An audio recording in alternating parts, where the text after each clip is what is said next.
Orasyon para sa mga hindi makatulog.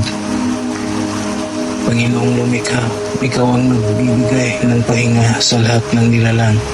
Pinapawi ko ang bigat ng aking dibdib at ang takot at ang pangamba. Sa iyong liwanag at kapangyarihan, patulugin mo ako ng payapa. Mga anghel, bantayan ang aking himbing upang sa pagising ay sariwa at malakas ang aking katawan. Sa ngalan ng Ama, ng Anak at ng Espiritu Santo. Amen. Bigkasin lamang ang mga orasyon na sumusunod ng 3 beses at iihip sa isang basong tubig at inumin, o di kaya iihip mo sa iyong dibdib.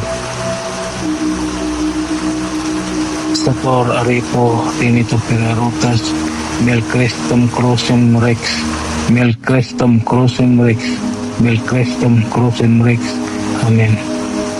Gawin ito araw-araw hanggang sa makatulog ka na ng mahimbing. Maraming salamat sa mga tao na naniniwala at tumangkilik sa mga binahagi kong kaalaman.